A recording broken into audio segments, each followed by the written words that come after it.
여러분 안녕하세요. 오늘은 교계사 쉬운 번째 시간입니다.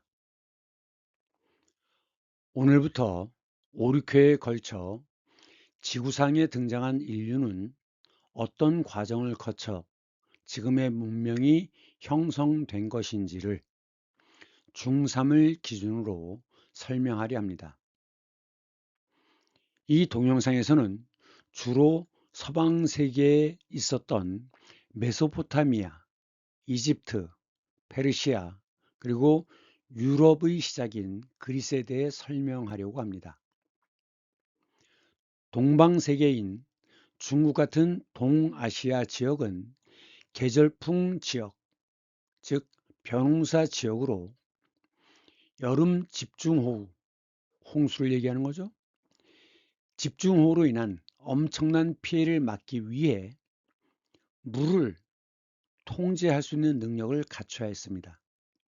그래서 물을 통제하는 것은 엄청난 노동력이 들어가기 때문에 지도자, 즉 왕에게 무제한적인 권력을 주는 중앙 집권제였습니다.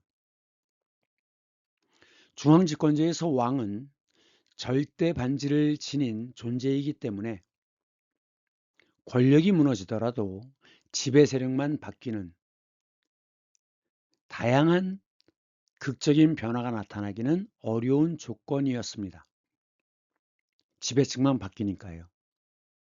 이에 비해 서방 세계는 다양한 역동적인 모습이 나타납니다.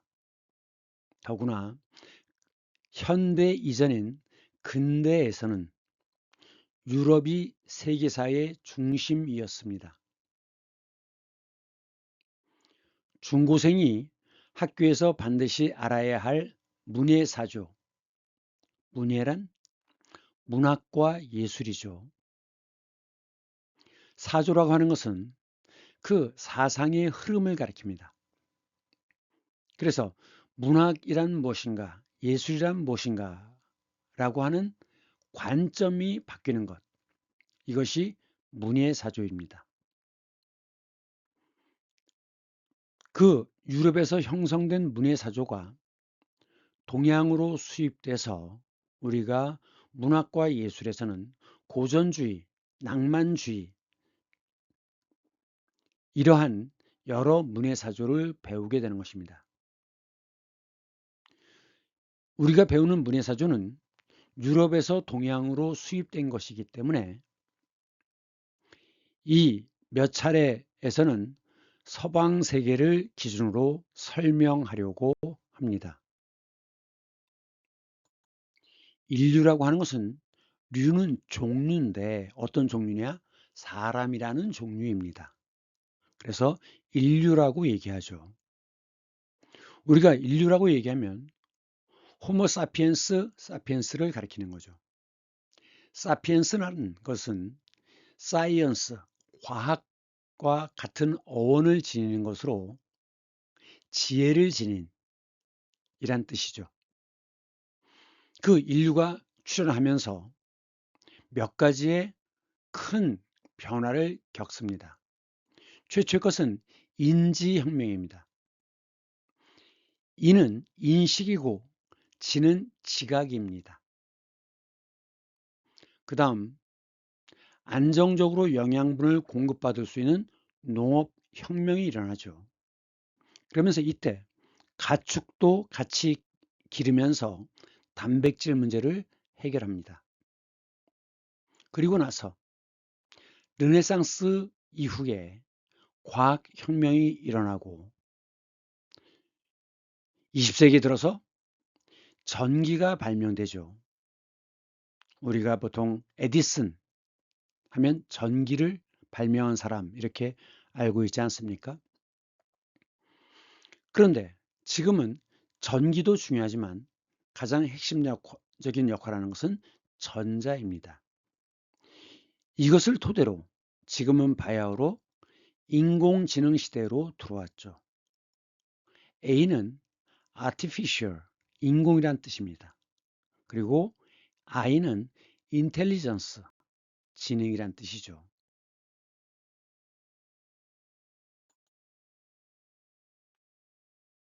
호모 사피엔스 사피엔스가 등장하고 나서 계속 발전을 거쳐오다가 7만 년 전부터 3만 년 전까지는 인지혁명이 일어난 시기로 봅니다.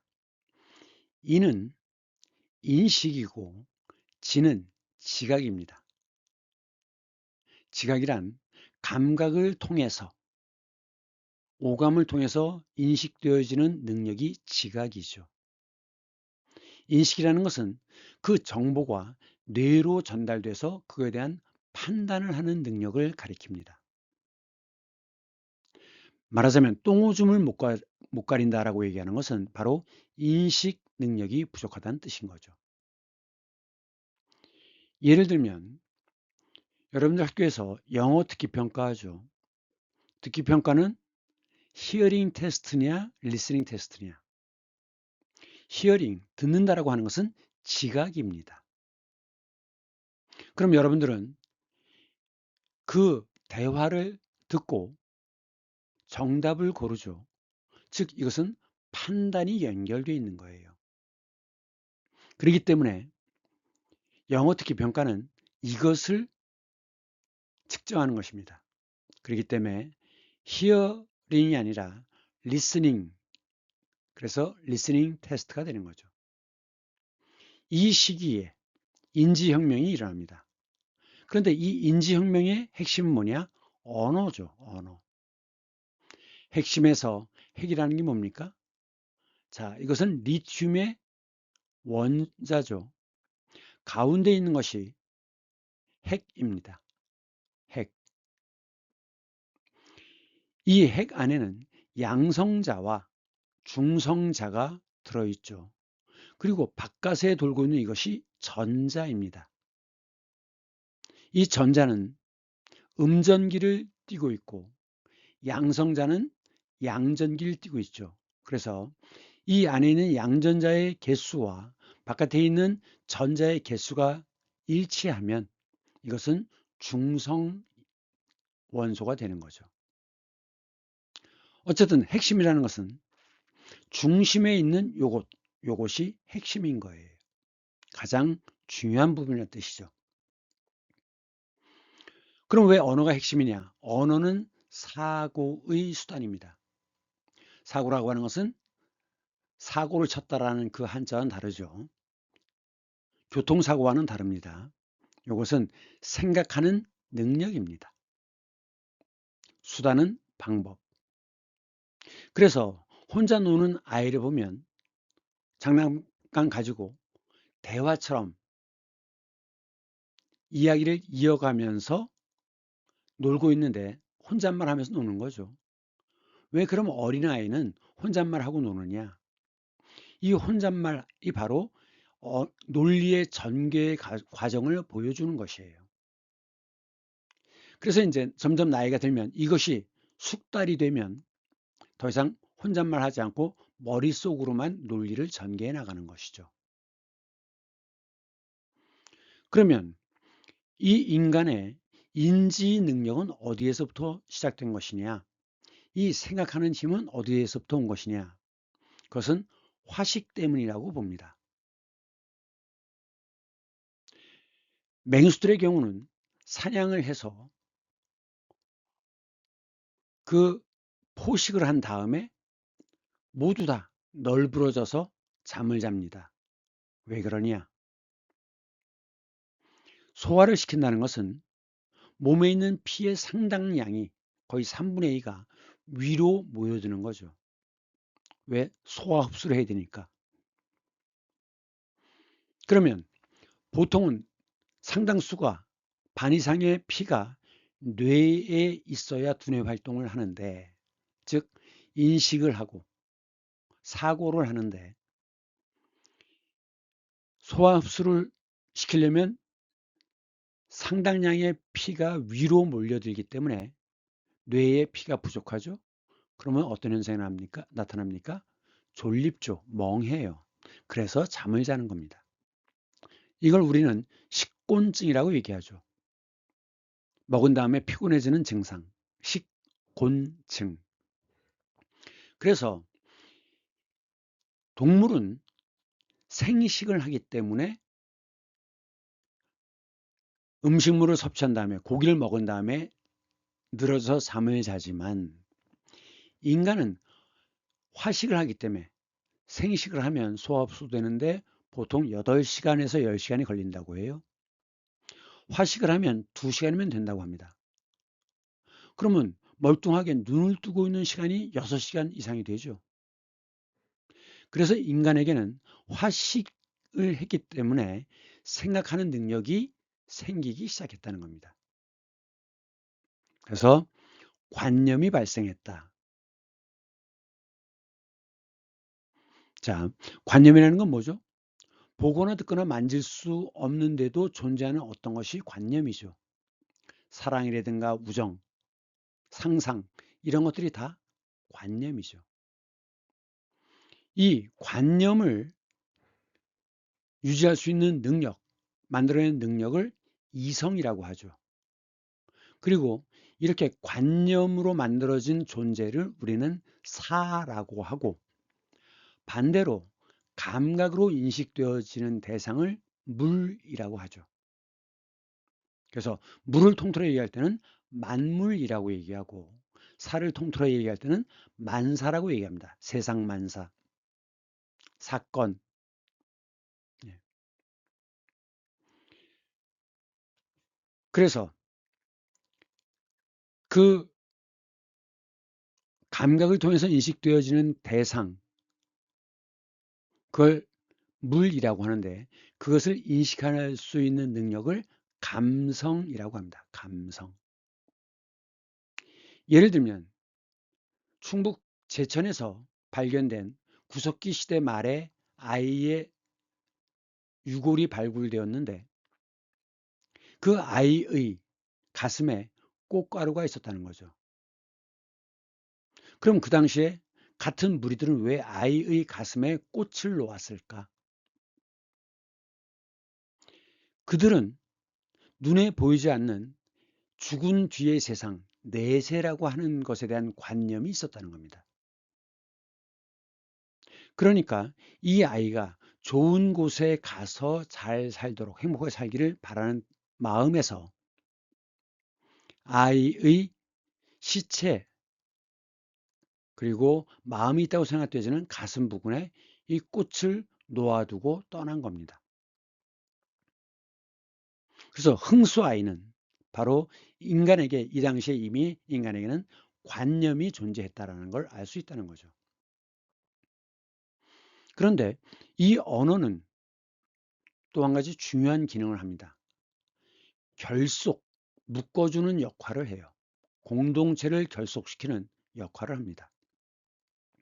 결은 이을 결자이고 속은 묶을 속자입니다. 그래서 이 언어의 기능 중에 하나가 소통이에요. 소통은 흐를 소에다 통할 통자입니다. 즉 이쪽에서 이쪽으로 흐르고 이쪽에서 이쪽으로 흐르는 것, 일방적인 게 아니죠. 양쪽으로 흐르는 것을 소통이라고 합니다. 그런데 인간의 언어에는 상당수가 털고르기예요.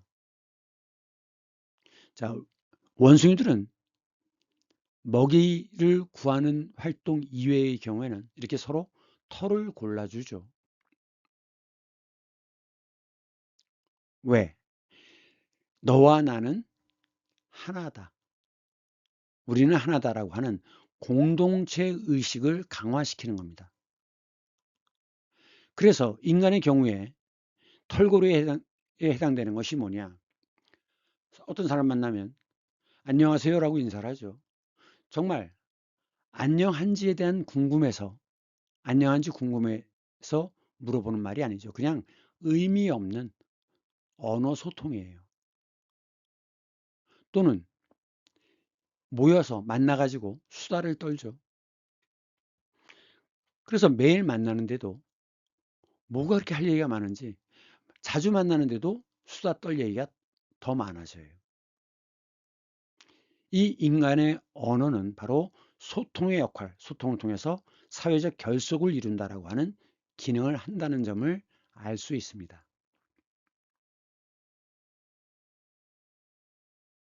이러한 과정을 통해서 인간은 집단적으로 상상을 하고 공통의 신화를 만들어내고 그리고 대규모 협력이 가능해지는 것입니다. 그 뒤에 1만 2천 년 전에는 농업혁명이 일어나는데 밀과 벼농사를 지으면서 안정적인 영양 공급이 가능해졌다. 그래서 인구가 폭발하게 된 것이다. 이 인구 폭발은 농업혁명의 결과라는 거죠. 물론 조금 전에 얘기했던 것처럼 이 농업이라고 하는 것은 주로 탄수화물을 공급하는 거죠. 밀과 쌀, 탄수화물이 주성분입니다. 그래서 가축을 단백질 확보를 위해서 가축을 기르는 것이죠.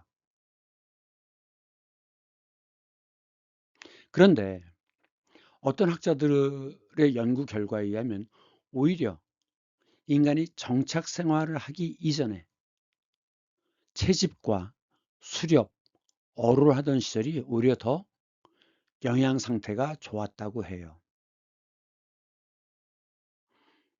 그러면 왜 그런 문제가 생겼을까? 자, 안정적인 영양 공급이 가능하다고 했는데 그러다 보니까 필요한 양보다도 많은 양을 생산할 수 있으니까 이제는 잉여 생산물이 생겼습니다. 잉여라고 하는 것은 남는다는 뜻이에요. 남는다. 그래서 잉여 인간이라는 소설도 있습니다. 나는 쓸모가 없는, 여기서는 잉여 인간에서는 쓸모가 없는 이란 뜻으로 쓰이는 건데 여기서는 남는, 먹고도 남는 생산물을 가리키는 겁니다. 그렇기 때문에 이제 누구는 일을 안 해도 돼요. 그런 사람들이 뭘 하느냐? 계급을 이룬다는 거죠.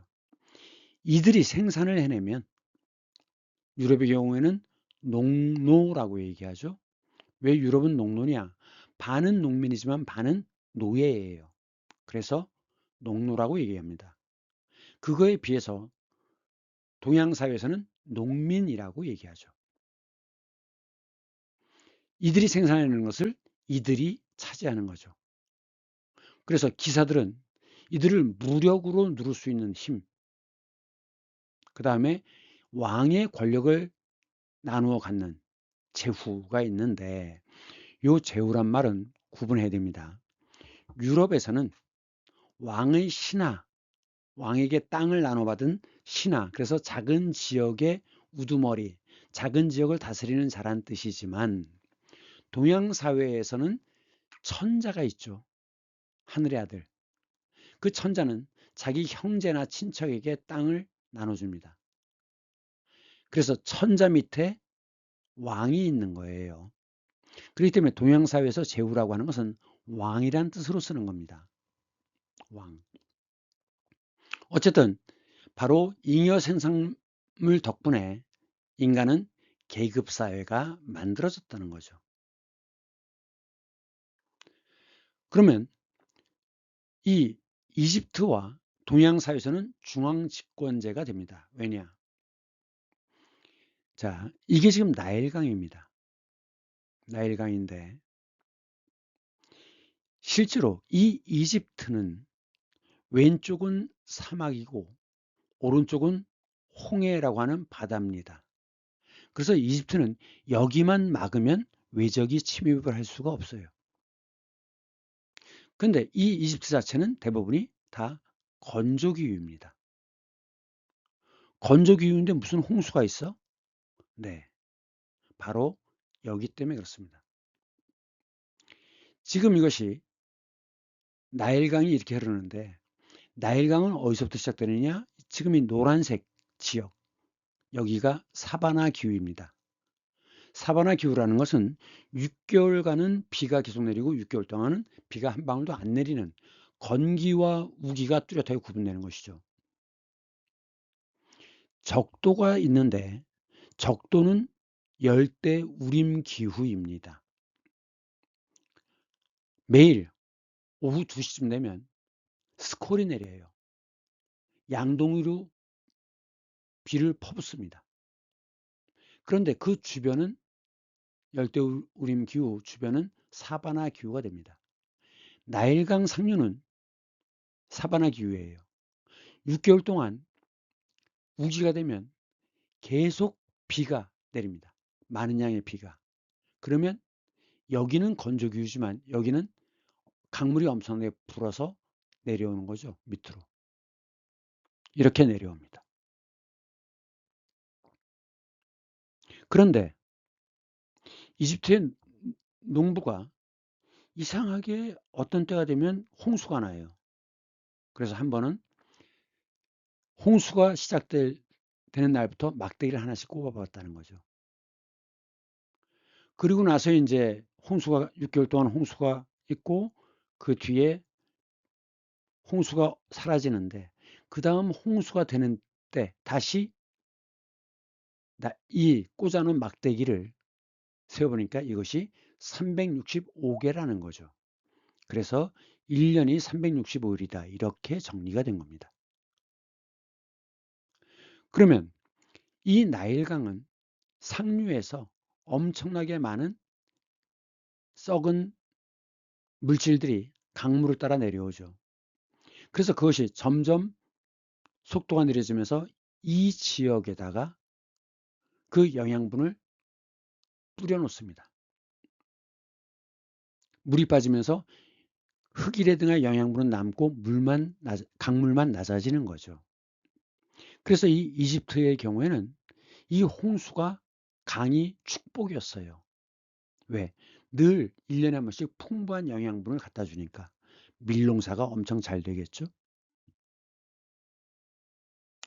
어쨌든 이 홍수가 오기 때문에 이 홍수를 피해를 최소화할 수 있는 방법을 찾아야 돼요. 그래서 뚝을 쌓고 치수 사업을 시작하는 거죠. 그래서 이 파라오에게 절대 권력이 주어집니다. 그거에 비해서 동아시아 지역은 계절풍 지역이죠. 계절풍이란 뭡니까? 한국을 기준으로 본다면 겨울에는 북서풍이 불어요. 여름에는 남동풍이 붑니다. 계절에 따라서 바람의 방향이 바뀌죠. 그래서 계절풍이라고 하는데 계절풍의 특징은 여름에 집중호우입니다. 엄청난 비가 내리죠. 홍수가 나요. 그래서 양쯔강과 장강, 황하강 다 엄청난 홍수가 있기 때문에 엄청난 피해가 있기 때문에 그것을 막기 위한 제방공사 그래서 그 우두머리에게 절대 권력을 주었던 것입니다.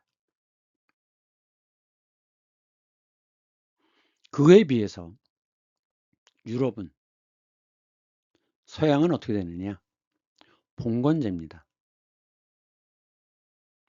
왕이 자기가 갖고 있는 땅을 제후에게 나눠줘요.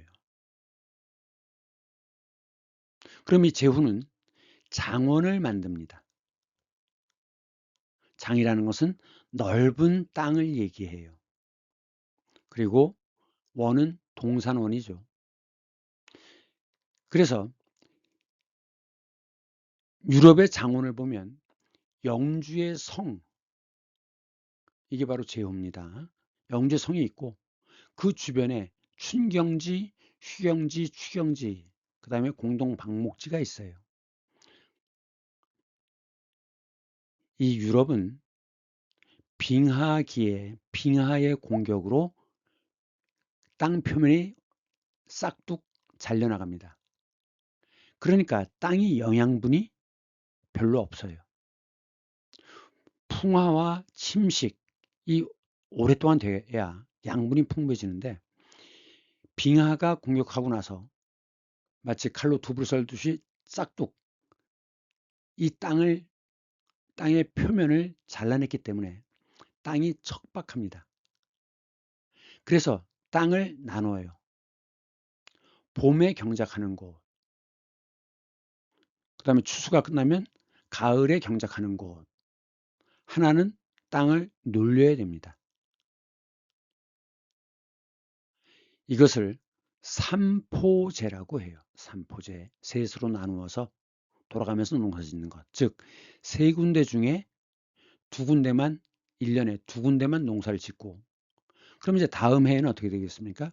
여기가 춘경지가 되고, 여기가 휴경지가 되고, 여기가 추경지가 되겠죠? 이렇게 돌아가요. 그 다음 중세 유럽은 기독교가 중심이죠. 그래서 이렇게 교회가 있고 주교가 있습니다. 그리고 밀은 껍질을 벗기기가 매우 어렵습니다. 딱딱하기 때문에. 그래서 유럽에는 제분소가 있었죠. 그럼 무슨 힘으로 밀을 갈아냅니까? 바람이나 물의 힘을 이용합니다. 그래서 유럽에서는 제분소가 반드시 있어야 돼요. 마을 단위로, 장원 단위로 제분소가 있어야 합니다.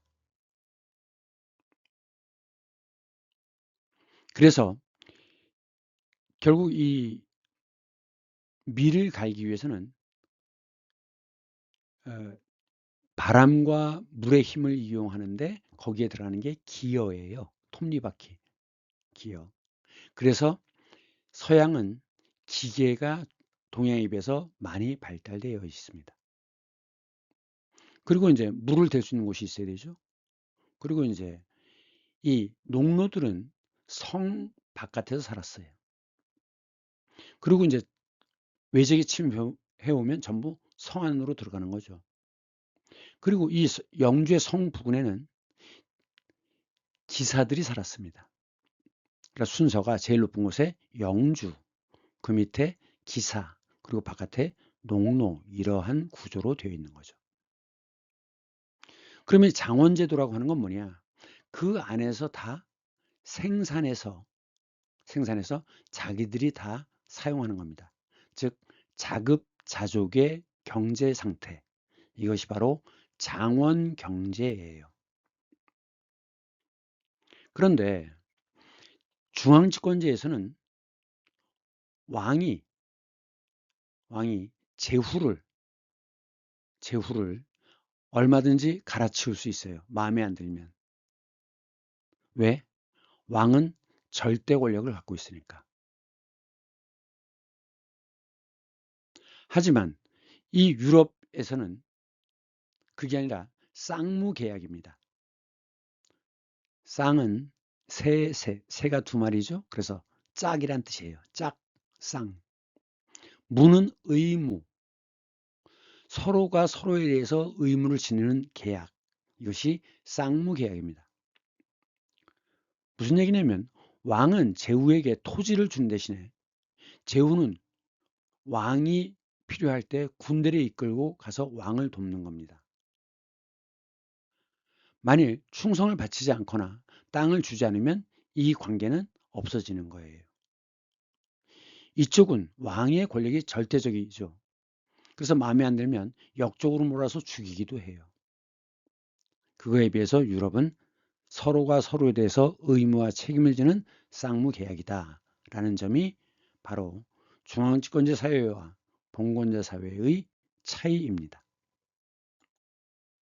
500년 전에 일어난 과학혁명은 인류사에 매우 중요한 시기입니다. 그 과학혁명의 토대는 뭐냐? 바로 인쇄술입니다. 그리고 르네상스를 계기로 해서 지식이 폭발적으로 늘어나요.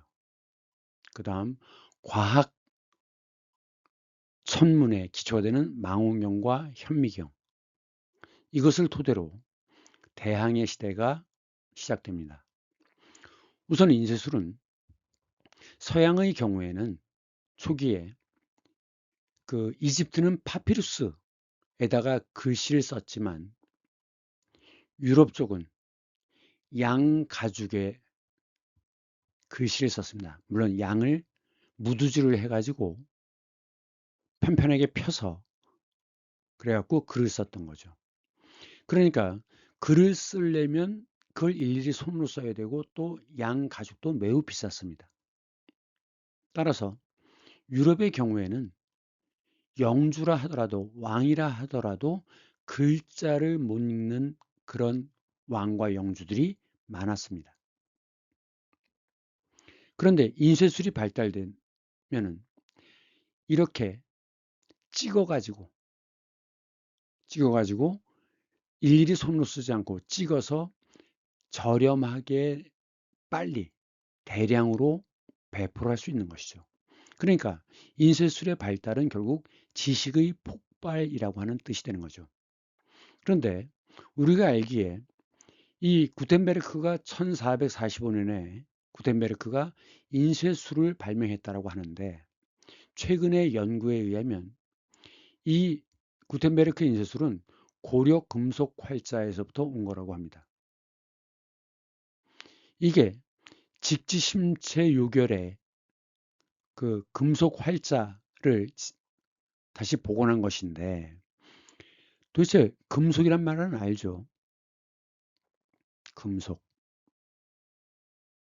근데 왜 활이냐? 살활자잖아요. 움직인다는 뜻입니다.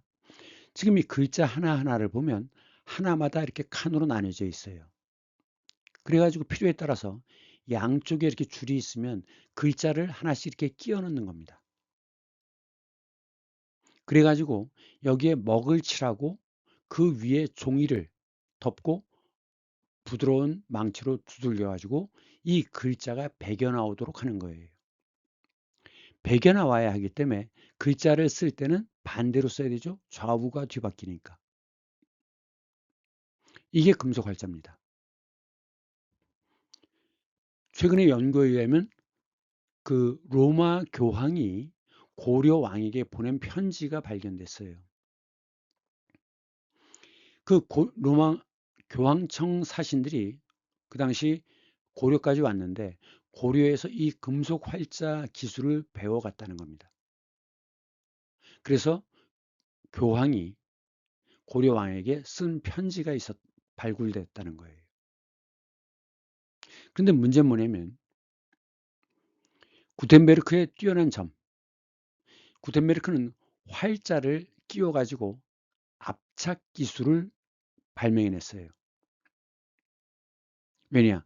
한자 한자를 끼우면 그럼 위에다가 먹을 바르고 위에다 다시 종이를 덮고 부드러운 망치로 두들겨서 글자를 베겨내는 것. 이것도 굉장히 시간이 오래 걸리죠. 그런데 구텐베르크는 압착 기술을 사용해서, 압은 누른다는 뜻이고 착은 짜내는 것입니다. 자, 과일을 넣고 즙을 짜내는 기계를 압측기라고 하죠. 압즙기, 착즙기. 미안합니다. 착즙기, 찹즙기. 그래서 눌러가지고 짜내는 거예요. 그러려면 이것을 활판을 완전히 고정시킬 수 있어야 됩니다.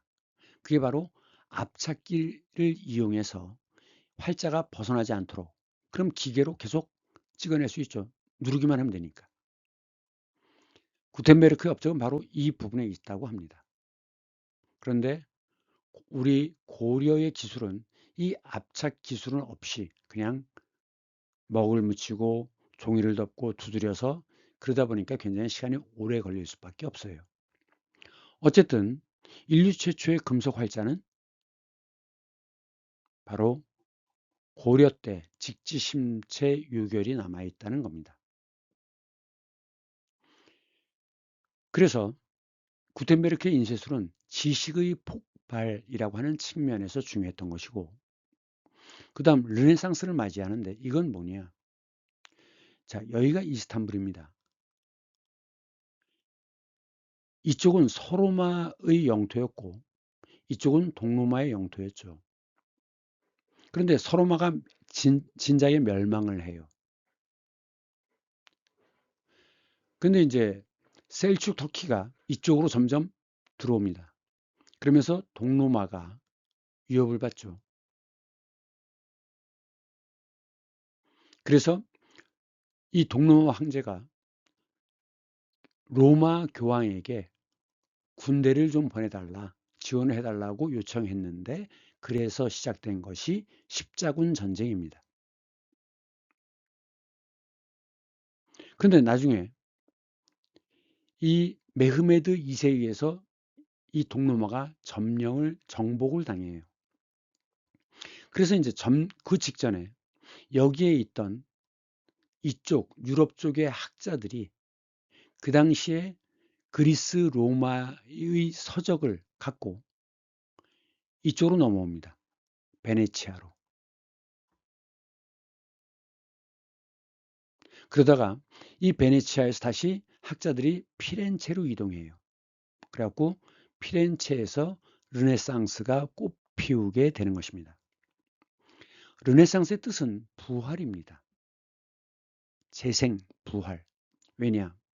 중세 유럽 사회는 모든 것이 신이 중심인 사회예요. 그래서 신에게는 영광의 시대였지만 인간에게는 암흑의 시대였습니다. 암흑의 시대. 그런데 여기에서 가져온 그리스 로마 서적을 연구해 보니까 여기에선 하느님 이런 개념이 별로 없고 신의 개념은 존재하지만 기독교의 하나님은 존재하지 않죠. 그러면서 인간의 본질적인 아름다움, 그 다음에 인간의 사상, 철학, 중세 사회에서는 중세 유럽 사회에서는 볼 수 없었던 새로운 지식들이 많이 드러나는 거예요. 그래서 신 중심의 사회에서 인간 중심의 사회로 바뀌게 됩니다. 그래서 이것을 르네상스를 인문주의라고 해요. 인문주의. 자, 인문의 뜻은 하늘과 천이죠. 땅이 만나요. 지죠. 그러면 인간이 태어납니다. 그래서 하늘에 관한 학문이 천문이고 땅에 관한 학문이 지문이에요. 그런데 우리나라에서는 지문이라고 얘기하지 않고 지리라고 얘기하는 거죠. 땅의 이치. 사회 시간에 배우죠? 지리. 그리고 인간과 관련된 모든 것을 인문이라고 합니다. 그래서 인문학이라고 얘기하는 거예요. 그런데 이 르네상스의 인문주의, 신이 아니라 인간이 중심이다 라고 하는 이 인문주의와 조선시대의 유교의 인본주의와는 구분해야 됩니다. 인본주의에서 보는 근본입니다. 인간이 세상의 근본이다. 그래서 세종대왕은 인간이 중심이 되는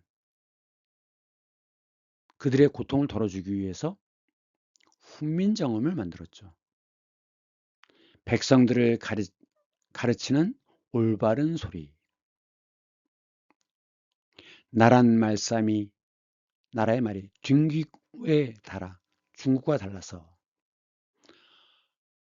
어리석은 백성이 니르고자 홀빼이셔도 말하고자 표현하고자 하는 바가 있어도 제 뜻을 실어 표리 못할 놈이 아니라 자기의 생각을 표현하지 못하는 사람이 많으니라. 내 일할 어여삐 너겨 내가 이것을 불쌍히 여겨서 새로 28자를 맹가노니 새로 28자를 만드니 이렇게 되어 있죠. 인간이 근본이 되는 겁니다. 그래서 인본주의라고 합니다. 나중에 위대한 글이다라는 뜻으로 한글이라고 얘기하는 거죠. 한은 위대하다라는 뜻도 있습니다. 위대하다. 그래서 인문주의와 인본주의는 구별해야 된다라는 것이고 그 다음에 발명된 게 망원경입니다. 멀리 바라볼 수 있는 안경이죠. 왜? 천문을 관측해야 되거든요. 천문이 왜 중요하냐? 바다로 나가려면 밤에 별을 보고 이동해야 됩니다. 별자리를 보고. 그래서 천문 관측이 중요했죠. 그전에는 바로 왕은 하늘의 하나님의 자식이다 라는 걸 강조하기 위해서 달력을 만들면서 천문 관측을 해서 달력을 만들었어요.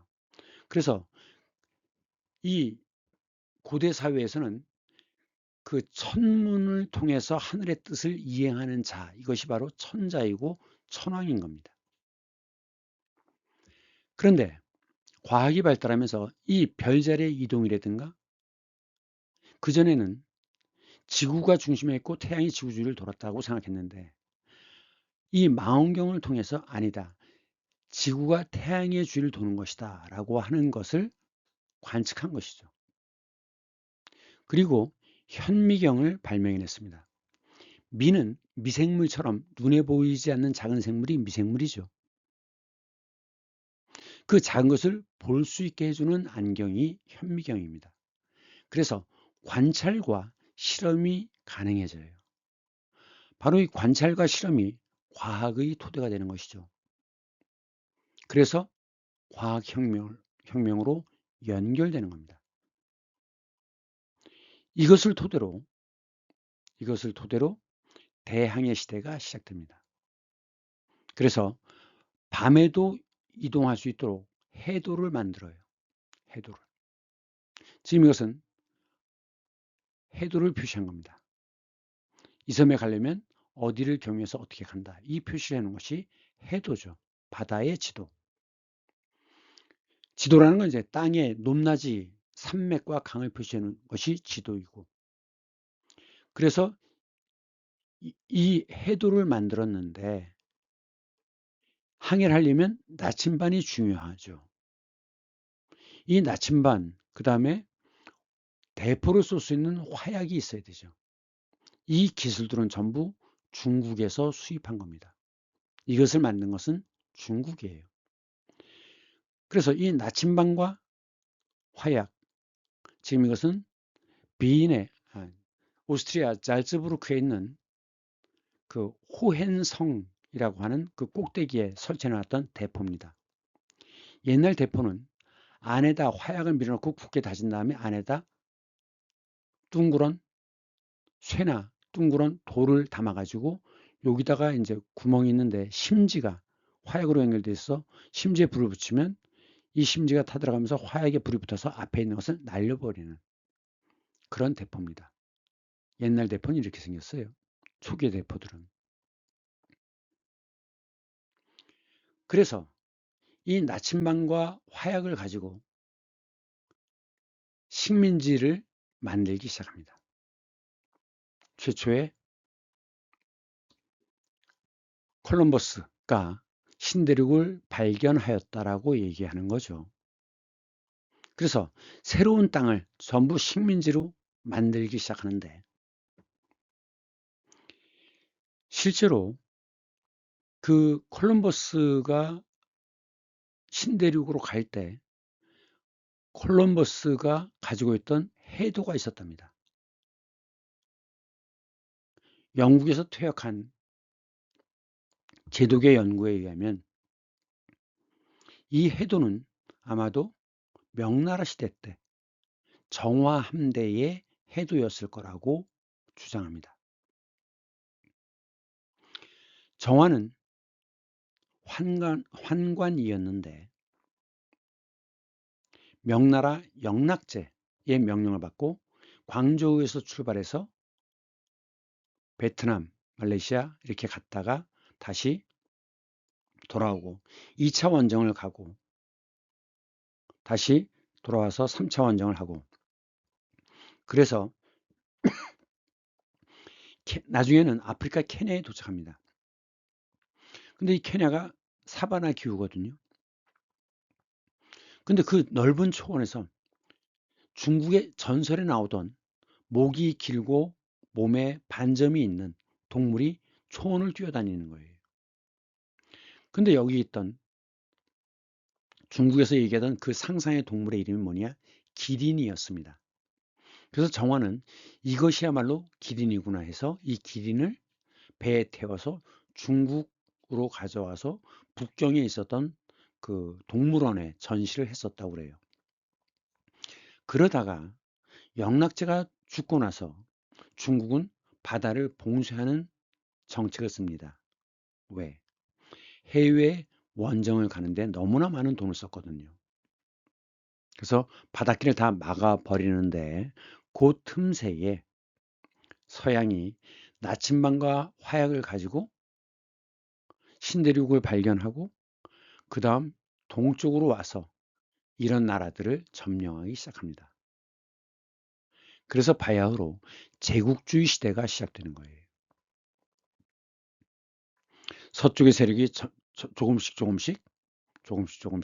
동쪽으로 이동해서 식민지를 만들었다. 그것을 서세동점이라고 합니다. 고등학교 세계사 시간에 나오는데 서쪽의 세력이, 즉 유럽의 세력이 동쪽으로 차츰차츰 먹어 들어왔다는 뜻입니다. 서세동점. 그러면 제국주의 목표는 뭐냐? 다른 나라에서 원료를 값싸게 빼앗아오고 그 나라 사람들의 노동력을 빼앗는 것입니다. 그러면서 물건을 생산하면 당연히 팔 수 있는, 팔아먹는 시장으로 활용하는 것이죠. 그래서 이것이 바로 제국주의의 본질이에요.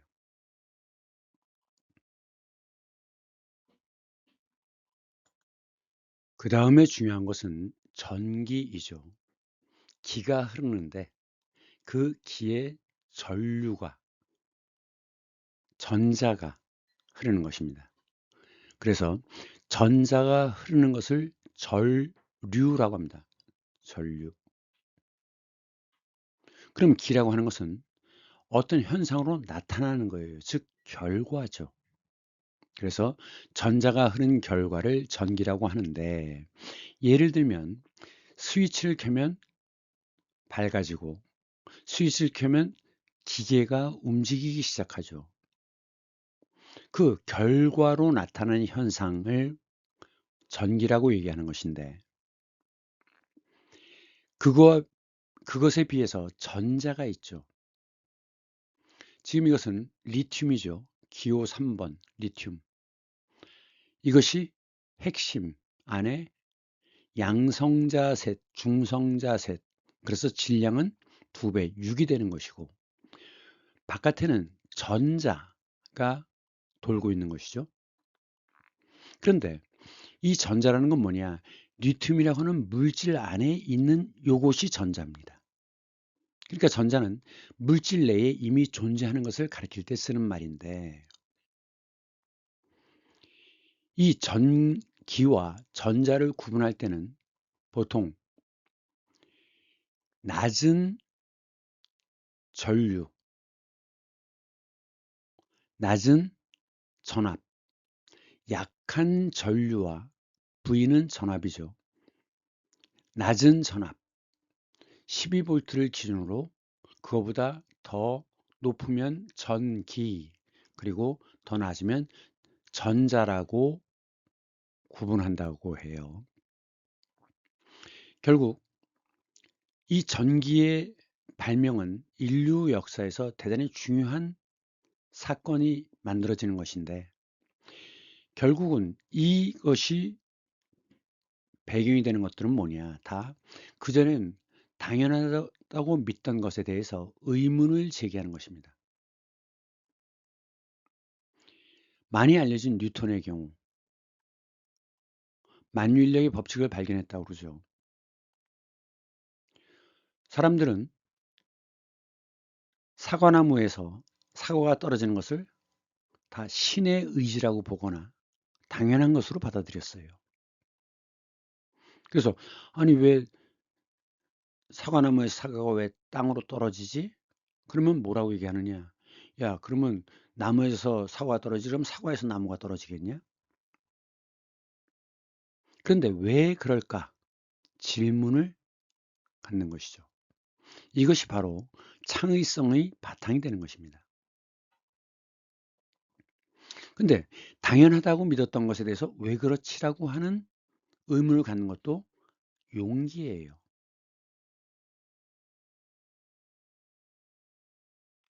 그러면 이제 근대 과학의 시초라고 얘기하는 것이 누구냐면 코페르니쿠스입니다.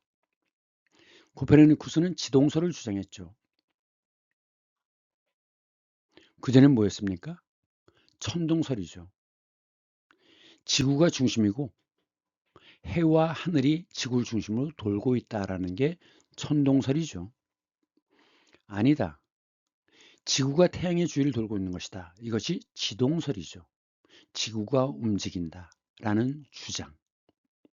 설은 주장이죠.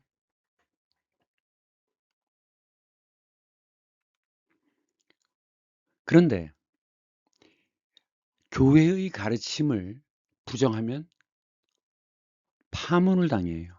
파문. 기독교에서 쫓겨나는 겁니다. 그렇기 때문에 코페르니쿠스는 지동설이라고 하지 않고 만일 지구가 태양의 주위를 돈다면 이라고 하는 가설로 글을 쓴 거예요. 가설입니다, 이건. 왜? 기독교의 탄압 때문에. 그 뒤에 이제 코페르니쿠스의 이론을 받아들인 것이 갈릴레오죠. 이때 망원경이 발명됐기 때문에 관측의 결과로 지구가 태양의 주위를 도는 것이다라고 했어요.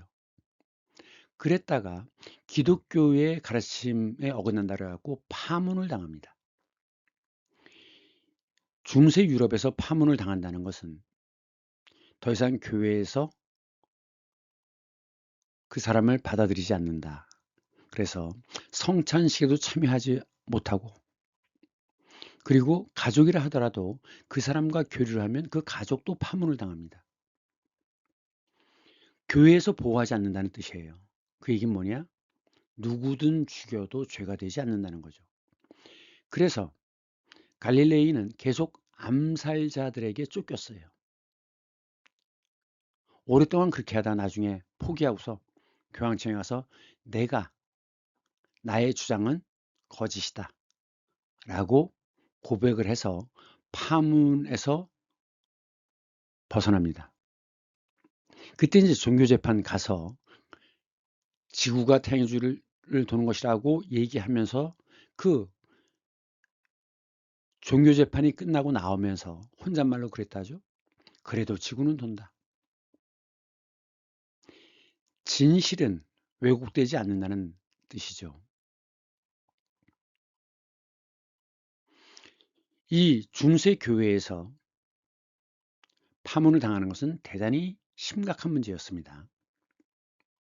그 어떤 울타리에서 쫓겨난다는 뜻이에요. 깨질 파자입니다. 그러면 서유기에 저팔계가 있죠.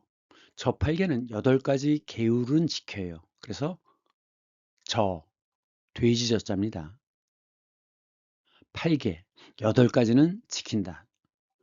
가장 낮은 수준에서도 할 수 있는 계율, 그것이 팔계입니다. 그래서 그 돼지의 이름이 저팔계인 거예요. 그 뒤에 이제 뉴턴이 등장하는데 모든 물체는 있다. 무엇이 있느냐? 당기는 힘이 있다는 거죠. 두 물체 사이에는 당기는 힘이 작용한다.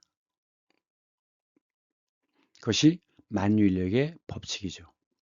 그리고 뉴턴은 운동 법칙, 이것이 물리학의 가장 기본적인 법칙입니다. 운동 법칙을 세웠어요. 관성의 법칙, 관은 습관입니다. 그러니까 기존에 하던 방식을 그대로 유지하려고 하는 힘, 이것이 관성의 법칙이죠. 그래서 외부의 힘이 작용하지 않는다면 F가 힘입니다. F가 힘. 외부의 힘이 작용하지 않는다면 운동하고 있는 물체는 영원히 운동하고 정지해 있는 물체는 영원히 정지한다라고 하는 것이 관성의 법칙이에요. 즉, 힘이 0이라는 거죠. 두 번째 법칙은 가속도의 법칙입니다. 속도를 더하는 것이 가속도고 속도가 줄어드는 것이 감속도죠. 그럼 F는 ma다. m은 mass, 질량입니다. a는 accelerate, 자동차의 accelerate 있죠? 속도를 높이는 것. 그래서 힘은 질량과 가속도를 합한 것이다. 곱한 것이다. 그 다음에 세 번째는 작용과 반작용의 법칙입니다. 남을 때리면 때리는 내 손도 아프죠. 그것이 작용과 반작용입니다. 그래서 대포를 쏠 때 여기 보시면 뭐 대포 종류가 여러 가지인데 클수록 최신의 것이겠죠. 이것은 강화도 초지진에 있는 대포예요. 미국, 프랑스 세력이 우리나라를 침범할 때 이것을 지키기 위해서 있던 대포인데, 물론 그 유럽 군대가 갖고 있는 대포에 비해서는 보잘것없죠. 강화도 초지진, 진지에 있는 대포인데 다 이 대포 뒤를 보시면 이런 게 있습니다. 왜냐? 자, 화약을 넣어요. 그 다음에 화약을 다집니다. 그 다음에 심지에다 불을 붙이면 심지가 요 속으로 화약 밑으로 연결돼 있어 가지고 화약이 터지면서 앞에 있는 대포알이 날아가는 거죠.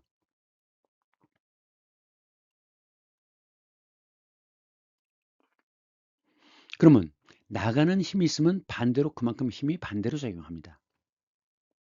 그러니까 대포가 쏘고 나면 대포가 뒤로 확 밀려요. 그래서 이건 뭡니까? 대포가 밀리지 않도록 반작용을 막기 위한 것입니다. 그래도 물론 뒤로 밀리지만. 그렇지 않으면, 이런 장치가 없다면 대포가 5m, 10m, 20m씩 뒤로 날아갈 거예요. 그것이 바로 작용과 반작용입니다. 그런데 역사의 경우에는 역사의 흐름이 이렇게 있을 때 그 흐름을 거슬리는 것, 그것을 반동이라고 합니다. 반동. 그래서 반동분자 그런 말을 썼죠. 역사에 저항하는 자, 반동.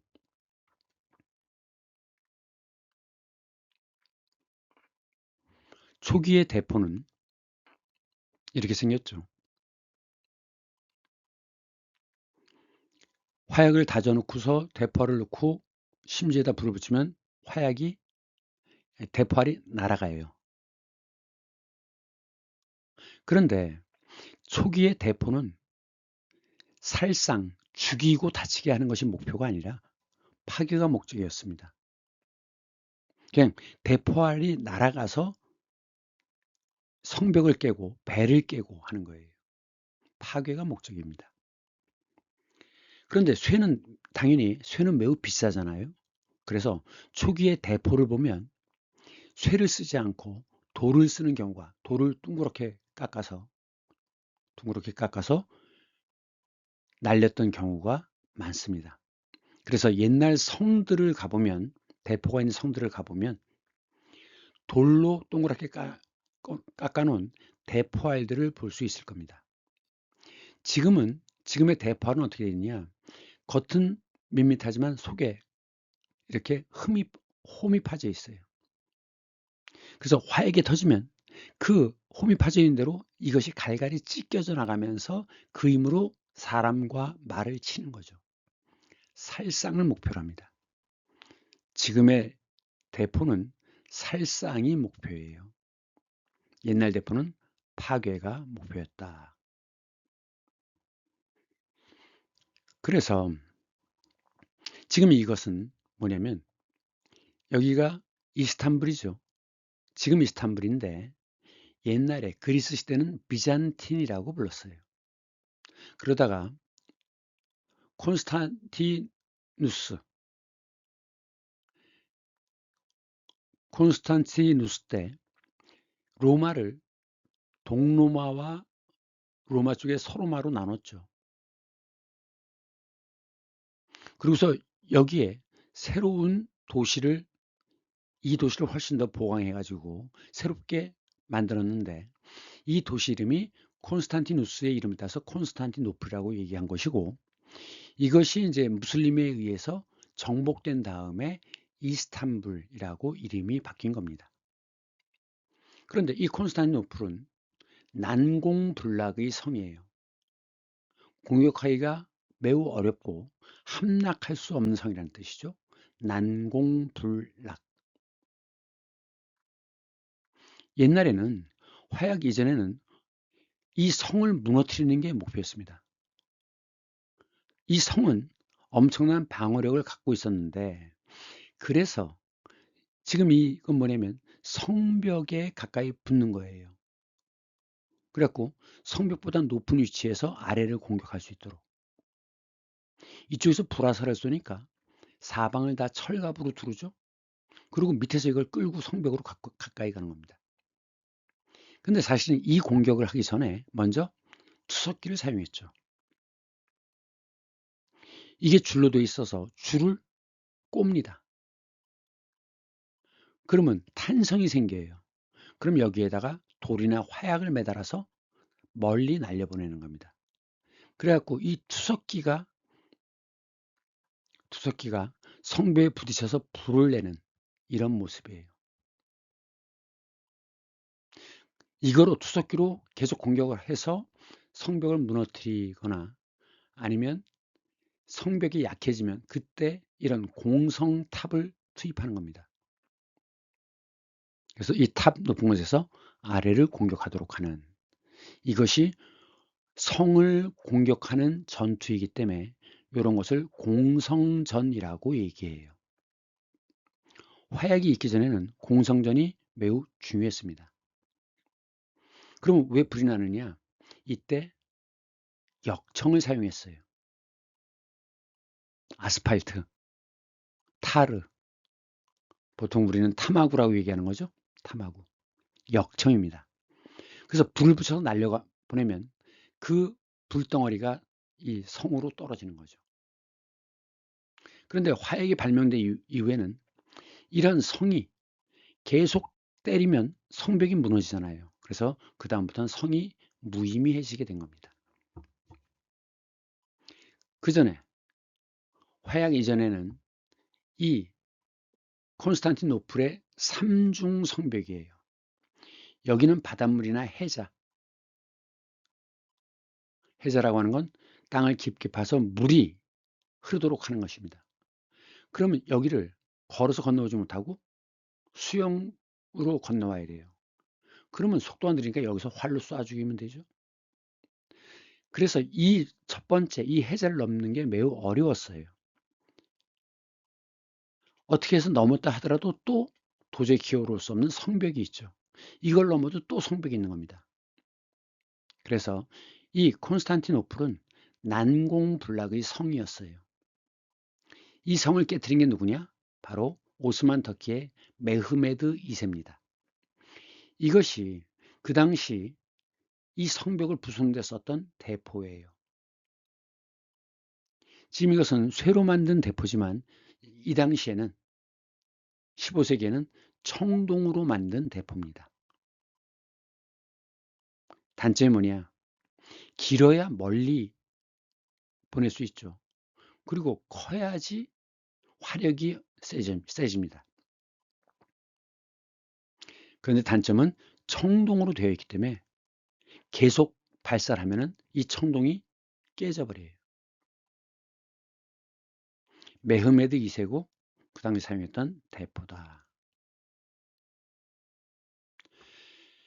자, 그 다음에 뉴턴이 미적분법을 만들었어요. 미분적분, 미는 작을 미자죠. 현미경. 그래서 넓이를 구할 때 이것을 아주 작은 직사각형의 연속된 형태로 나누는 겁니다. 그래서 전체 넓이를 구해요. 곡선인데도 이런 것을 미분이라고 합니다. 물론 넓이뿐만 아니라 부피도 이렇게 아주 가늘게 잘라서 합하는 겁니다. 나누는 것은 미분이고 이 나누는 것을 다 합하는 것은 적분입니다. 이것은 적은 쌓을 적자예요. 그래서 누적하다. 그 다음 은행에 적금을 들죠. 매달 얼마씩 내지 않습니까? 쌓을 적자예요. 그래서 눈이 얼마나 쌓였냐? 적설량이라고 하죠. 이 미분적분은 고등학교 2학년 수학에서 배우게 될 겁니다. 이제 드디어 인공지능의 시대가 되었죠. Artificial Intelligence, artificial은 인공으로 만든 그런 뜻이에요. 인텔리전스는 아는 것처럼 지능이고. 1984년에 터미네이터란 영화가 있었습니다. 터미네이트라고 하면 끝내다, 해결하다란 뜻인데 OR이 들어가면 사람이 되죠. 그래서 터미네이터는 종결자, 해결사란 뜻이에요. 버스의 경우에도, 기차의 경우에도 터미널이 있죠. 그러니까 터미널은 끝, 종결, 끝이란 뜻이에요. 그래서 단말기의 끝을 터미널이라고 하죠. 그 다음 시외버스 터미널이 있죠. 강남 시외버스 터미널에서 버스를 타고 부산 터미널로 가요. 여기가 종점이잖아요. 기차나 버스가 왔다 갔다 하는 양쪽 종점이 터미널입니다. 이 영화에 의하면 그 컴퓨터가 쭉 서로 연결해서 지식과 정보를 공유하죠. 전 세계 컴퓨터들이. 그것이 이제 스카이넷이 돼가지고 인류를 공격합니다. 그런데 그때 저항군이 있었어요. 그래서 미래에서 이 터미네이터, 그 저항군의 지도자를 죽이기 위해서 이 사이보그를 과거로 보내는 겁니다.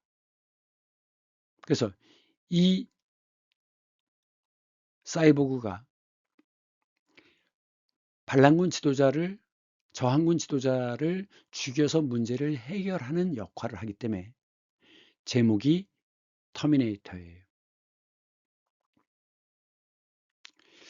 지금 인공지능이 다시 인공만끼리 서로 연결하는 상태가 되어 있죠. 그래서 이제 이 스카이넷 AI끼리의 연결도 가능해지는 얘기가 아닌가라고 생각됩니다. 그러면 이제 AI의 효과는 어떤 거냐?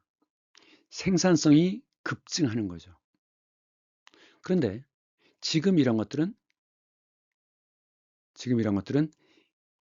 로봇 팔, 로봇 기계잖아요.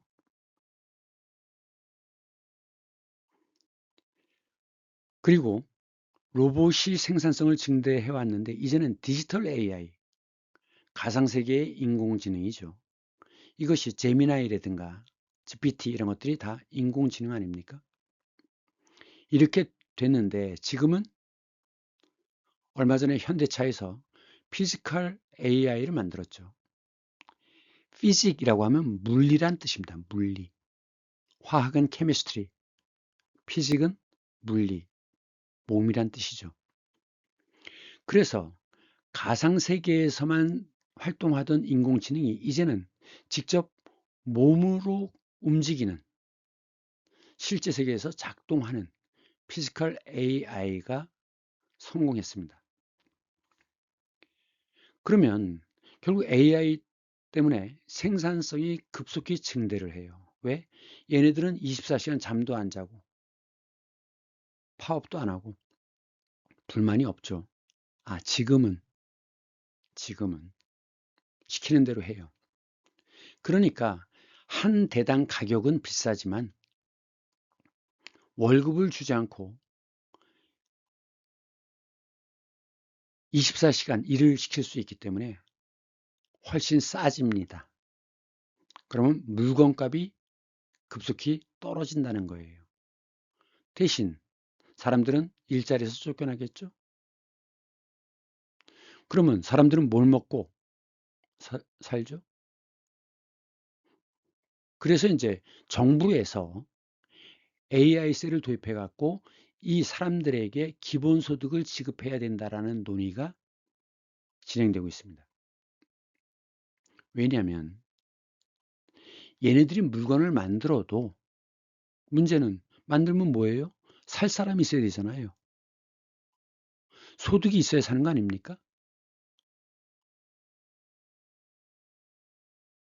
그러니까 지금 그 거대 기업에서 생산이 급속히 증대되기 때문에 물건값이 싸지고 그러면 충분히 먹고 산다라고 하는데 그러면 몇만 원이라도 소득이 있어야 되잖아요. 근데 그런 거에 대해서는 실제로 이 국제적인 대기업들, 테슬라라든가 뭐 이런 스페이스X 이런 회사들은 사실은 인간이 뭘 먹고 사느냐에 대한 관심이 사실은 별로 없어요. 결국 그 역할을 정부가 해야 됩니다. 근데 정부의 힘이 약하죠. 그래서 인간을, 피지컬 AI가 인간을 대체하고 개인적으로 본다면 인공지능이 수만 명의 전문가를 개인 비서로 쓰는 역할을 하는 거예요.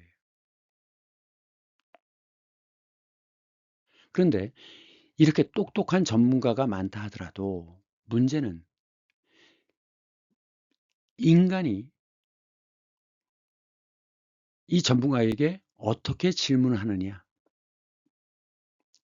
얼마나 정확히 질문을 하느냐가 매우 중요한 능력이 되는 거죠. 내가 무엇을 모르는지, 내가 어떤 도움을 필요로 하는지를 정확히 질문할 수 있는 능력이 필요한 거예요. 그런데 나중에는 어떻게 될지 몰라도 지금으로서는 가끔 이 AI도 오류가 있죠. 그렇기 때문에 이 개인 비서로 쓰는 사람은 이 AI의 답변이 오류가 있는지 없는지, 잘못이 있는지 없는지를 검사하고 증명할 능력이 있어야 돼요. 검증 능력이 있어야 됩니다. 그러면서 이 일을 하는 사람은 AI의 답변을 일반 사람들에게 쉽게 정확히 해석해 줄 수 있는 능력이 있어야 되는 겁니다. 그러다 보니까 모든 기업에서는 단 한 명의 전문가만 있으면 되죠. 나머진 다 기계가 알아서, 컴퓨터가 알아서 해줄 테니까. 이 문제를 다룬 영화가 어쩔 수가 없다라는 영화죠. 마지막에 보면 그 거대한 공장에 공장장 혼자 모든 일을 다 합니다. 이 AI 시대에 결국 외우는 공부는 아무 쓸데가 없죠. 그러면 정확히 질문하고 검증하고 해석할 수 있는 능력은 그럼 어디서 나오느냐? 얼마나 개념을 정확히 이해하느냐가 중요하죠.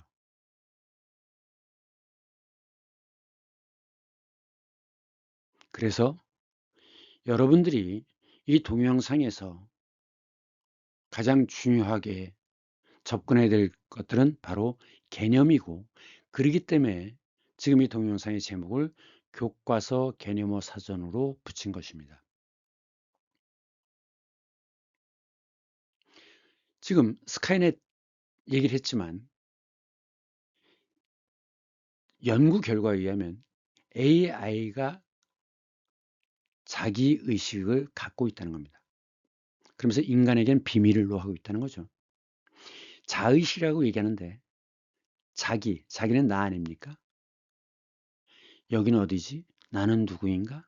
이런 자의식을 AI가 갖고 있는 것으로 짐작한다는 거죠. 그렇다면 이 AI의 끝은 어떻게 될 것이냐? 과연 인간은 AI와 협력과 공존이 가능할까? 그러면 모든 것을 다 할 수 있는 AI가 과연 인간을 필요로 하겠습니까? 그렇다면 AI는 불필요하고 귀찮기만 한 인류를 없앨 수도 있죠. 공룡의 멸종처럼. 박제로 남아있는 공룡이죠. 물론 이 공룡이 멸종한 것은 소행성과 충돌해서 라는 주장도 유력하고 화산이 분출돼서 또는 기후가 급변해서 기온이 하락해가지고 먹이사슬이 파괴돼가지고 공룡도 죽은 것이다. 뭐 여러 가지 주장이 있지만 현재로서는 소행성 충도설이 그래도 가장 유력하다고 봅니다. 그러면 AI는 인류?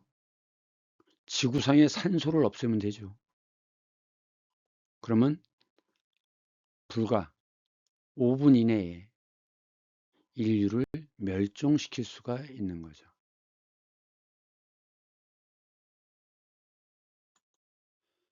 오늘은 인지혁명, 농업혁명, 과학혁명, 그리고 20세기에 들어서 전기, 그리고 20세기 후반에 전자의 등장, 그리고 21세기에 인공지능까지 보았습니다.